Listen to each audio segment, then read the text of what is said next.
Graças e paz, meus amados irmãos, boa noite a todos. Que bom estar aqui com vocês, conhecendo esta igreja. Eu já conheci o pastor de vocês, pastor Dorival, gente muito boa, amigão do tempo. É com alegria que eu estou aqui. Prazer, viu, pastor Dorival, acompanhar você, conhecer essa igreja e esses irmãos, e que Deus fale profundamente ao nosso coração. Meus irmãos, eu queria que vocês abrissem, por favor, a sua Bíblia ou o seu equipamento eletrônico, um texto, um dos livros assim, mais gostosos de se ler, mais maravilhosos de se apreciar, de aprofundar no conhecimento da palavra, que é o livro de Jó. Abra então no capítulo 13 de Jó. Deixa a sua Bíblia aberta por enquanto. Eu quero fazer um pequeno comentário aqui e em seguida nós iremos ler uma partezinha do capítulo 13 do livro de Jó. Mas que você se voltasse agora para a nossa reflexão com o seu coração aberto àquilo que Deus vai falar. Amém. Pense comigo então, meus amados e queridos irmãos. Hoje, neste exato momento, se Deus, o Todo-Poderoso, o Senhor dos Senhores, fosse dizer alguma coisa a seu respeito, se Deus fosse falar algo ao seu respeito nesse dia, nesta hora, neste culto, o que ele falaria? Pense nisso.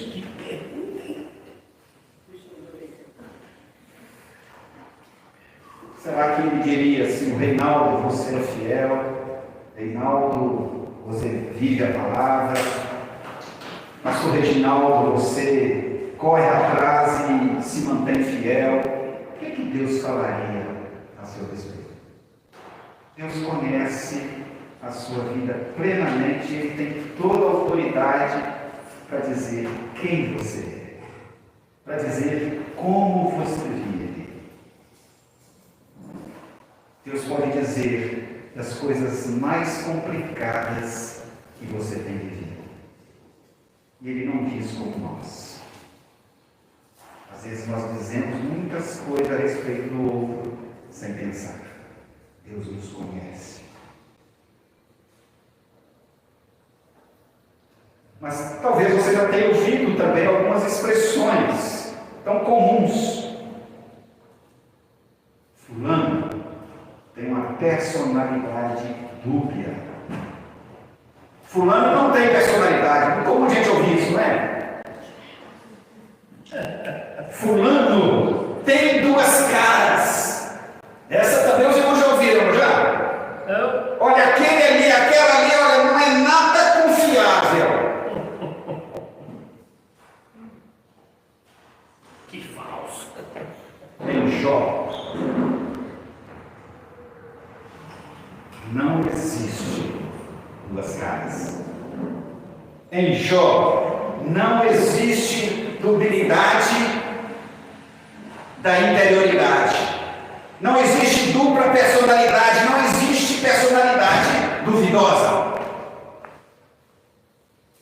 Em Jó, o que existe, meus amados irmãos, é o temor de Deus. E é interessante que Deus disse algo a respeito daquele homem que é marcante para nós e nós precisamos aprender. Deus diz assim a respeito de Jó. E penso eu que é o que Ele quer dizer e afirmar a respeito de cada um de nós aqui. Mas Deus diz enfaticamente a respeito de Jó: é o homem mais justo daquela sociedade. Jó é o homem mais justo daquele tempo, daquele mundo. Portanto, meus amados irmãos, no capítulo 13 de Jó, a partir do versículo 15 até o versículo 17, olha que experiência marcante de um homem que era profundamente marcado pela palavra, pelo temor de Deus, e que nós também devemos ser. Mas no capítulo 13, Jó começa falando assim, versículo 15: Será que você pode dizer o que Jó diz aqui? Olha aqui o que Jó diz. Já que ele dizia para Deus e para os seus amigos. Olha, ele diz assim: ainda que ele me mate, nele esperarei. Os meus caminhos defenderei diante dele. Também isso será a minha salvação. Porque o ímpio não vive perante ele. Ouvi com atenção as minhas razões e com os ouvidos a minha demonstração. Se Deus diz algo a respeito de cada um de nós, quem de nós aqui pode dizer, mesmo que ele tire a minha vida agora, eu vou continuar esperando ele? Há coisas, há ensinamentos, há aspectos neste texto que nós devemos nos ocupar. Porque ele muito nos ensina. E a primeira ênfase desse texto, ao que nós devemos nos ocupar, meus amados irmãos, é a noção de integridade. É inconcebível quem não é íntegro chegar perto de Deus e afirmar: olha, pode tirar a minha vida, que eu vou continuar esperando em ti, ó Senhor. Sem integridade não dá para fazer isso. Na verdade, Jó, além de defender a sua integridade diante de Deus, ele faz um convite a quem o escuta, a quem lê o seu texto, a viver uma vida de integridade. Ou seja, nós precisamos ser verdadeiramente íntegros. E este é o convite que perpassa por todo o livro de Jó, por todo o texto de Jó. Se os irmãos observarem bem no capítulo 1, olha aqui como que Deus fala a respeito daquele homem chamado Jó. Capítulo 1, versículo 1. Olha a ênfase que Deus dá a respeito do coração, da vida, da interioridade de Jó. Capítulo 1. Havia um homem na terra de Uz, cujo nome era Jó. Deus conhecia Jó pelo nome. Deus conhecia Jó pela identidade. Deus conhecia Jó pelo jeito de viver. E Deus diz a respeito dele: olha, homem íntegro e reto, temente a Deus e que se desviava do mal.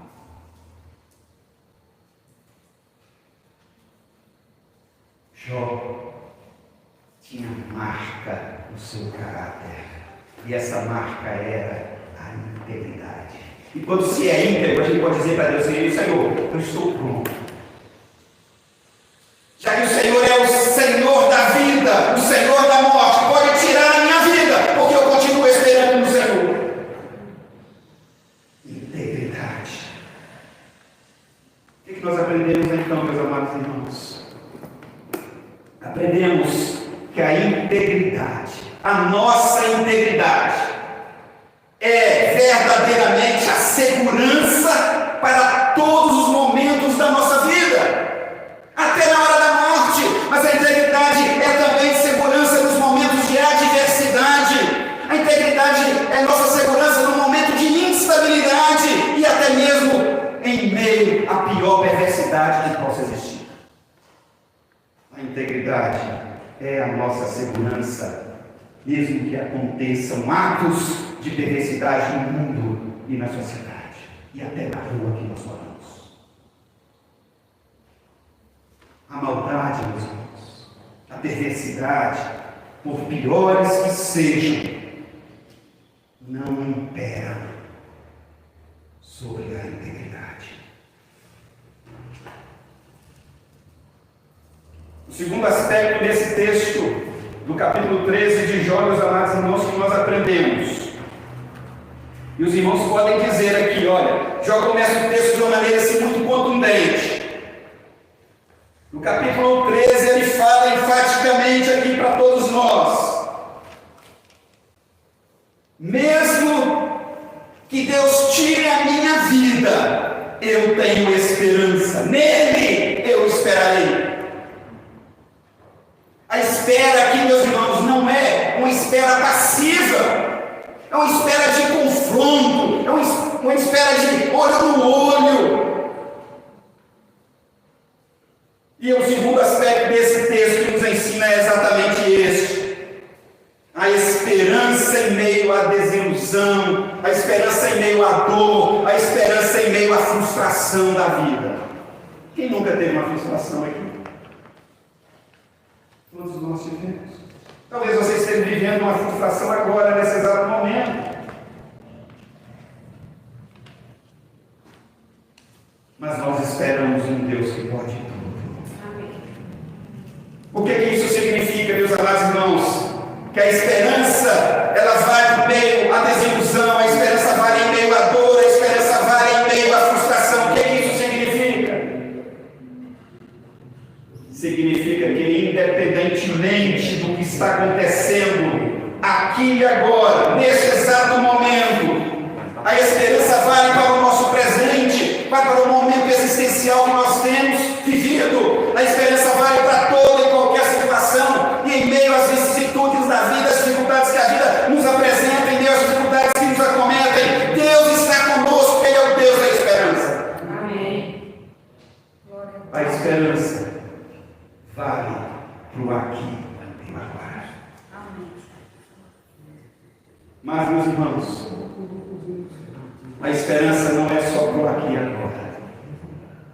A esperança também é para o futuro. O que isso nos faz pensar e afirmar? É que nós não podemos confiar, nós não podemos contentar, tranquilizar o nosso coração acerca daquilo que a gente tem vivido. Há um futuro que espera por homens e mulheres de fé.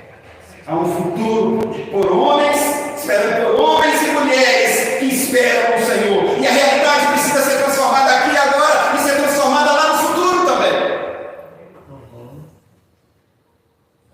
Portanto, queridos irmãos, a esperança não é somente para o aqui e agora, é também para o futuro. E aí é um aprendizado muito fundamental para nós. Todo futuro está carregado de esperança e de utopia. Esperança, vocês não sabem o que é. Mas talvez utopia os irmãos não saibam ainda. Mas eu quero ensinar para os irmãos o que é utopia. Utopia é o horizonte que ainda não chegou. Utopia é o ainda não. É o lugar em que nós podemos habitar no futuro, mas que ainda a gente não sabe como será. Lembra daquela história de Deus chamando Abraão? Vai para uma terra que eu te mostrarei. Aquilo sim é utopia. Abraão não sabia que terra era aquela, mas Deus sabia. E ele pegou esse horizonte que estava aberto. Confiou em Deus e chegou lá. Mas sobre a esperança, meus irmãos, nós podemos aprender com Jó. Sobre a utopia, nós podemos aprender com alguns homens que acompanharam, que avaliaram, que pensaram o que é viver a realidade humana nesse mundo. E um deles, chamado Alphonse Lamartine, ele afirmou o seguinte: olha que coisa bacana, as utopias são verdades prematuras. Vou repetir, as utopias são verdades prematuras. É o ainda não. Quem não tem utopia, de certa maneira, se acomoda, porque não espera mais nada na vida. Nosso coração tem que estar regado de utopias, mas também de esperança. Já o outro pensador, filósofo chamado Ernest Bloch, ele diz o seguinte a respeito da utopia: as propriedades utópicas estão carregadas de futuro e de realidade. Meus irmãos, o crente não tem medo do futuro. O crente não pode ter medo daquilo que acontece aqui e agora, porque ele está carregado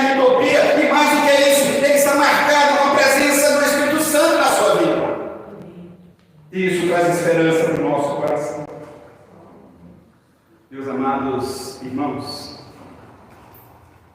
por pior que seja a realidade do tempo que nós vivemos, do tempo presente, da vida que nós temos hoje, a esperança não nos deixa duvidar daquilo que Deus faz para alimentar o nosso coração e tranquilizar a nossa alma. A esperança não nos deixa duvidar disso. Quem tem esperança, vamos aprender aqui, meus irmãos, quem tem esperança não se coloca como alguém que é vitimado, que é vítima, que é diminuído, que é inferiorizado em nenhuma situação, pode ser a pior possível, mas quem tem esperança não se coloca como vítima em situação nenhuma. Sabe por que não se coloca como vítima? E Jó não fez isso. Quando Jó disse para Deus, Senhor, pode tirar a minha vida, mas eu senti, eu estou esperando, ele não estava se colocando como vítima. Pelo contrário, ele estava alimentando a sua alma da presença de Deus e daquilo que Deus poderia fazer. Então nós precisamos mudar a nossa perspectiva existencial, a nossa visão a respeito da vida. Nós não somos vítimas, nós somos abençoados por Deus. Então nós não vitimamos, nós não nos diminuímos, nós não nos inferiorizamos em nenhuma situação. Sabe por quê, meus amados irmãos? Porque Deus está aberto a se encontrar conosco todos os dias. Em toda e qualquer situação complicada, Deus está disponível a nós. Você acredita nisso? Amém. Amém, Jesus. Nesse sentido, a esperança ela é libertadora para cada um de nós. Amém, Jesus. A esperança, portanto, é alimento para o nosso coração. Mesmo que Ele tire a minha vida, mesmo que não haja nada para eu fazer agora, eu espero em Deus. A esperança é o alimento para o nosso coração. A esperança é alimento para o nosso pensamento, para o nosso jeito de pensar. A esperança é alimento para a nossa identidade. Nós somos filhos de Deus. Glória a Deus. Como tal, a esperança deve fazer parte daquilo que nós somos, da nossa identidade. E mais do que isso, da nossa subjetividade. Sabe o que é a nossa subjetividade? É a maneira que você pensa e sente as coisas. Às vezes você está sentindo assim um pingo de água para você, é um mar, é um rio, é um enchente. Mas às vezes é a maneira de você pensar, é a maneira de você se manifestar. Esse ditado, tem gente que faz tempestade ou com o pingo d'água. Pode ser com um copo, pode ser com um pingo d'água. É a nossa subjetividade. Mas a esperança traz para nós exatamente o alimento na maneira de nós pensarmos, de sentirmos as coisas. Vale destacar, portanto, o pensamento de Jó. Novamente, mesmo que ele tire, mesmo que Deus tire a minha vida, mesmo que Deus me recolha para o seu seio hoje, esse Deus que tira a minha vida ou que me recolhe, Ele mesmo é a minha esperança. E nele eu vou esperar. Nele eu espero. Meus irmãos, o que nós precisamos entender é que a esperança que vem de Deus é de fato libertadora. Ou seja, a esperança jamais nos deixa de braços cruzados. É inconcebível um cristão dizer assim: olha, eu espero em Deus, vai estar com os braços cruzados, como se nada na vida existisse, a ponto de convidá-lo ou de proclamar a fazer alguma coisa. Então ele fica paralisado, mas isso é contrário à esperança. A esperança não nos deixa de braços cruzados e nem mesmo paralisados.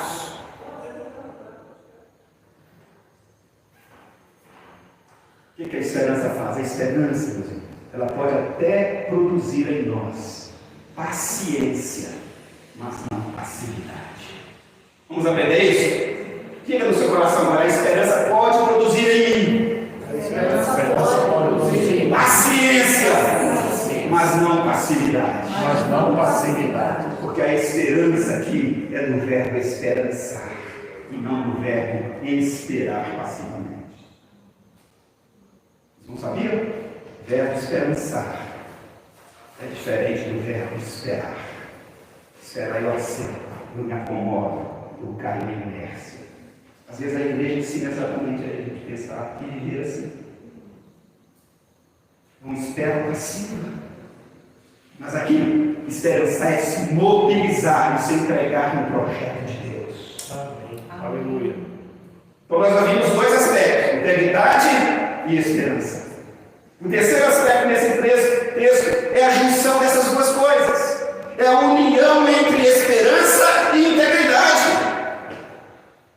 Mas como assim, pastor Reinaldo, nesse texto? Onde que eu vejo isso aqui? Como que eu posso pensar esperança e integridade juntadas, unidas, conjugadas nesse texto? Como que tem essa conexão entre integridade, esperança e integridade aqui no texto? Jó fez isso, sabe por quê? O limite humano estava presente. Qual que era o limite humano? A finitude. Olha, Jó estava adoecido. Jó estava com seu corpo em pedaços, em frangalhos. Ele era tomado por uma doença que naquela época não tinha solução. E ele se sentia completamente desamparado. Mas ele falou, olha, eu preciso viver em esperança. E eu preciso viver de uma maneira que a integridade seja a minha segurança. E ele junta essas duas coisas. Então essa convergência, essa conexão entre integridade e esperança, entre esperança e integridade, fez Jó vencer o medo. E é a mesma coisa que deve fazer conosco. A integridade associada à esperança nos faz vencer o medo de qualquer situação. E por pior que seja o medo existente na nossa vida, que é o medo da finitude, Deus é o Senhor da morte e é o Senhor da vida. E nós estamos preparados para isso. O que é a finitude? Finitude é sinônimo de acabamento, de finalização, de término, de acabamento absoluto. E este é o primeiro ponto mais relevante desse alinhamento existente entre esperança e integridade. Nós vencemos o pior. E Paulo fala disso, né? Lá no Novo Testamento, na carta aos Coríntios. O pior inimigo já foi vencido. Nós temos esperança. Aí ele diz lá em Coríntios 3 agora, pois permanecem a fé, a esperança e o amor. Mas ele diz que o pior inimigo já foi vencido. Mas aqui no texto, meus irmãos, é interessante a gente observar nesse aspecto dessa união entre esperança e integridade. Esse alinhamento entre esperança e integridade leva-nos a vencer um outro medo. E leva-nos a distanciar da prática desse medo que muitas vezes nos assusta, mas a gente pratica contra o outro, que é o medo do julgamento. Jó estava preparado para enfrentar a morte. Jó estava preparado para enfrentar o julgamento. E aqui julgamento tem duas perspectivas. O julgamento divino, mas o julgamento dos seus amigos. Não sei se os irmãos conhecem, sabem que 3 amigos muito próximos de Jó, sabendo daquela enfermidade que tomava conta da vida dele, do corpo dele, de toda a sua perda que ele tinha, eles foram visitar Jó para consolá-lo. Não é verdade? O texto nos mostra isso. Mas quando eles se encontram com Jó e vê aquele estado de calamidade que Jó vivia, em vez de consolar o amigo, de tirá-lo da desolação, eles começaram a julgar. Mas Jó não teve medo dos julgamentos dos amigos, porque ele tinha esperança, ele tinha integridade. Se você viver corretamente com Deus, meus irmãos, você não tem medo de julgamento de ninguém, nem mesmo de Deus, nem dos seus amigos mais próximos. Sabe como que a gente entende isso no texto? Olha como que Jó diz. Aqui no texto. Jó é claro nesse ponto. E o texto diz assim: defenderei o meu procedimento. Ou seja, vai defender diante de Deus, vai defender diante dos amigos o que ele vivia. E ele tinha plena convicção, porque ele era íntimo, de que aquilo não ia nada referendar uma culpabilidade na vida dele, nenhum juízo mais intenso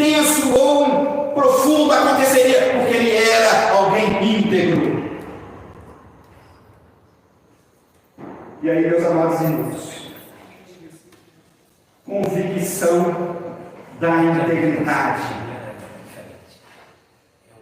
do caráter. Jó tinha retidão no seu coração. Caráter de retidão. Clareza da vida que se vivia e ainda coragem para ser avaliado e julgado por Deus, julgado pelos amigos. Jó não teria nada disso porque ele era íntegro, ele tinha esperança em Deus. Mas aqui, para você entender isso, meus irmãos, eu quero me reportar no próprio texto de Jó, no capítulo 23. Se você puder abrir a sua Bíblia ou o seu equipamento. Veja esse ponto, esse aspecto, a convicção a respeito da integridade que Jó tinha, do caráter de retidão que ele possuía. No capítulo 23, versículos 10 a 12, o texto diz assim, olha: mas ele, Deus, sabe o meu caminho. Se ele me provasse, sairia eu como ouro. Olha, meus irmãos, experiência fascinante. Quando você submete ao avaliar de Deus, você sai como ouro ou como metal derretido. Jó sai como ouro. Os meus pés seguiram suas pisadas. Ou seja, ele não se desviava do caminho de Deus. Guardei o seu caminho e não me desviei dele. E o versículo 12, para encerrar essa parte, diz assim: do mandamento dos seus lábios nunca me apartei. Palavra de Deus. Escondi no meu íntimo as palavras da sua boca. Ah, meus irmãos, como precisamos de gente hoje nas nossas igrejas. Mas esse aspecto da vida de Jó, meus irmãos, e ele tinha convicção disso, foram concretizadas na afirmação que Deus faz a respeito de Jó. Lá no capítulo 1, versículo 8. Veja bem. E a afirmação que Deus faz não é para um julgamento qualquer. Faz aquele que é inimigo das nossas vidas. Olha aqui o que Deus diz a respeito de Jó. Perguntou ainda o Senhor a Satanás: observaste o meu servo Jó? Porque ninguém há na terra semelhante a ele. Homem íntegro e reto, temente a Deus e que se desvia dele. O que Deus diz a seu respeito? O que Deus fala de você hoje? Mas diante disso, meus irmãos, é necessário que cada um de nós verifique o que é ser íntegro e o que é viver em esperança. Vocês querem saber o que é ser íntegro e viver em esperança? Vamos recorrer ao texto de Jó. Olha no capítulo 13. Volte um pouquinho atrás aqui, desse capítulo 13, e vamos ler o versículo de número 8. Eu acho que eu anotei a referência errada aqui. Versículo 13, 8, não é um texto que eu quero. Mas enfim, é aquele texto que fala assim: olha, mesmo é o meu, eu sei que o meu Redentor vive. 19. É 19, não é? 19, 11? Opa, que ajuda preciosa no inglês.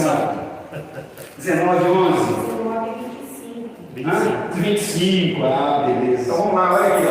Porque eu sei que o meu Redentor vive e por fim se levantará sobre a terra. Essa é a experiência de uma pessoa, de um homem, de uma mulher que tem integridade no coração e que tem esperança como firmamento do seu caminho.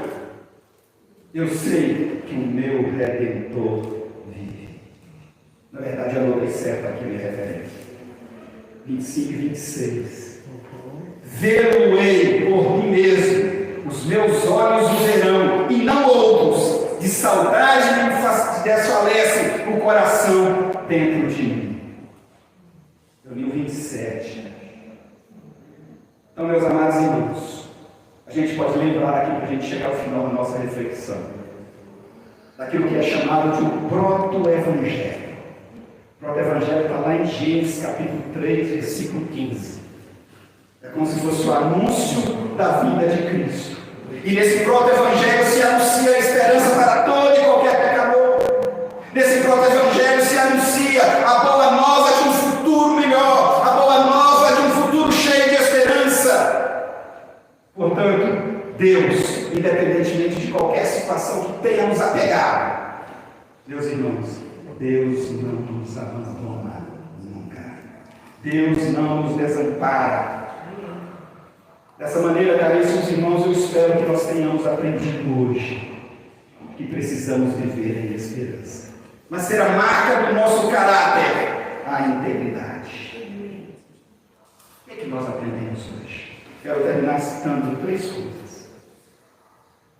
Quando andamos corretamente com Deus, e a nossa vida está arraigada de esperança, a frustração e o desalento qualquer não tem a palavra final a respeito de quem nós somos diante de Deus. Você pode viver o pior desse mundo, mas esse pior desse mundo não diz quem você é para Deus. Aprendemos que quando temos esperança, nosso corpo pode ser ruído, mas o Deus Todo-Poderoso cuida de nós a cada momento e nos dá a vitória em Cristo Jesus. Aí eu lembro lá do texto de Romanos, capítulo 8, versículos 24, 38 e 39. Vocês não sabem de cor aquele texto, sabe? Depois vamos dar uma olhada lá, capítulo 8, 24, 31, 38 e 39. Aprendemos também, meus irmãos, que quando nós vivemos em esperança, mesmo que a morte chegue, essa morte, por mais terrível que seja, também não tem a palavra final sobre nós. Sabe por quê? Porque nós temos o Deus da vida, o Deus da esperança. Portanto, queridos irmãos e irmãs, que a ajuda do Espírito Santo, do Deus eterno e de Jesus Cristo, nosso Senhor, com a ajuda dele, de cada uma das pessoas da Trindade, vamos viver com integridade. Amém. Vamos viver cheios de esperança, mas uma esperança que não é passiva, uma esperança que vem do próprio Criador dos céus e da terra, e que tudo o que vivenciemos seja para a honra e glória do nosso Deus. Baixa a sua cabeça para esse momento, meu irmão. Consulte o seu coração agora. Pergunte a Deus: Senhor, tu me conheces. O que o Senhor pode dizer a meu respeito hoje? O que o Senhor vai dizer a seu respeito? Fale para o Senhor como é que você está vivendo. Como é que está a sua vida? As dificuldades que você enfrenta, as lutas de cada dia, e se você tem passado por isso tudo, se você tem de fato sido, seja nas situações boas ou nas ruins, uma pessoa íntegra, ou, quem sabe, uma pessoa com o coração cheio de esperança. Como está seu coração? Alguém nesta noite, porventura, que tem experimentado um momento difícil, de frustração, de angústia, tem pensado lá no seu íntimo, assim, olha, isso está insuportável, mas eu quero entregar a minha vida, quero entregar essa situação no altar do Senhor agora. Se você quer receber a ajuda dos seus, coloque até onde você se encontrar agora. Nós vamos orar por você. Alguém nessa noite gostaria que orássemos por você? Você alcançar a esperança de Deus no seu coração, nas piores situações da sua vida, hoje, aqui, agora. Fique em pé, nós vamos orar. Se assim Deus colocou o seu coração. Pai, todo louvor somente ao Senhor. Amém. Tu és, de fato, o Deus da esperança. O Deus que nos acolhe nas piores situações. O Deus que traz aconchego para o nosso coração e para a nossa vida. O Deus que nos agasalha nos piores momentos da nossa existência e que nos dá a vitória. Muito obrigado, Senhor. Receba cada um dos teus filhos aqui no teu altar e faça, Senhor, proeza em cada um de nós. E que tudo seja para o teu louvor, para a tua honra. No nome de Jesus. Amém, Jesus. Amém.